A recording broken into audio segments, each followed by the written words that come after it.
Hello my lovely viewers, Indrani village ফুডে আপনাদের অনেক অনেক স্বাগত। আজকে আমি দারুণ স্বাদের মাটন কারির একটা দারুণ রেসিপি নিয়ে চলে এসেছি বন্ধুরা।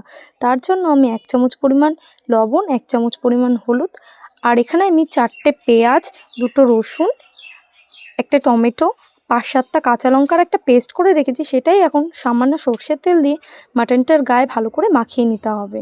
কিছুক্ষণের জন্য আমি ম্যারিনেট করে রেখে দেবো। আমি এখানে আধ ঘন্টার মতন ঢেকে রেখে দিয়েছি মাটনটা।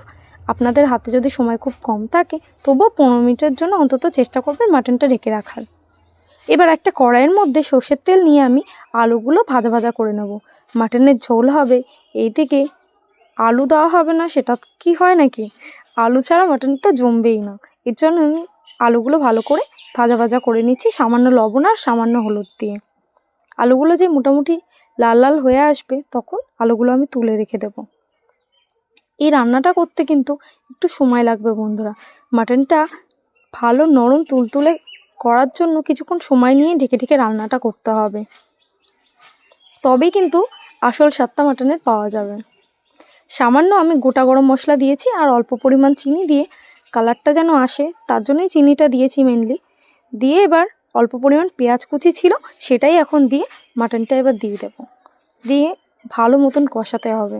একটু সময় নিয়ে ঢেকে রান্নাটা করতে হবে।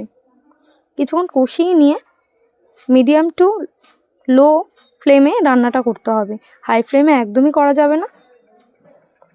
এর মধ্যে আমি অল্প পরিমাণ জিরের গুঁড়ো, অল্প পরিমাণ ধনের গুঁড়ো, অল্প পরিমাণ আমি এখানে শুকনো লঙ্কার গুঁড়ো দিয়েছি, আর তার সাথে সামান্য পরিমাণ কাশ্মীরি লঙ্কার গুঁড়ো আমি দিয়েছি। দিয়ে এবার ভালো মতন নাড়াচাড়া করে নিতে হবে মাটনটা।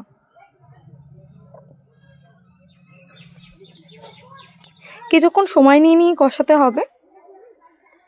এই রান্নাটা করতে কিন্তু একটু টাইম লাগে, খেতে কিন্তু দারুণ টেস্ট লাগে। বৃষ্টির দুপুরে যদি এরকম একটা মাটন কারি থাকে তাহলে আর কি চাই। এভাবে কিছুক্ষণ সময় নিয়ে মাটনটা রান্না করে নিতে হবে, ভালো করে একটু কষিয়ে নিতে হবে। একটু সময় নিয়ে কষিয়ে নিতে হবে, মাঝে মধ্যে একটু ঢেকে রেখে দিতে হবে। আবার ঢাকনাটা তুলে খানিকক্ষণ পরে আবার নেড়ে দিতে হবে। মোটামুটি যেই নাড়া হয়ে যাবে তখন আমি আলুটা দিয়ে দেবো। মোটামুটি আমার কষানো হয়ে গেছে, তার জন্যই আমি আলুটা এখন দিয়ে দিলাম। দিয়ে আবার কিছুক্ষণ আলুটার সাথে মশলাটা ভালো করে মাখা করে নেব। আমি এক সাইডে একটু গরম জল বসিয়ে দিচ্ছি।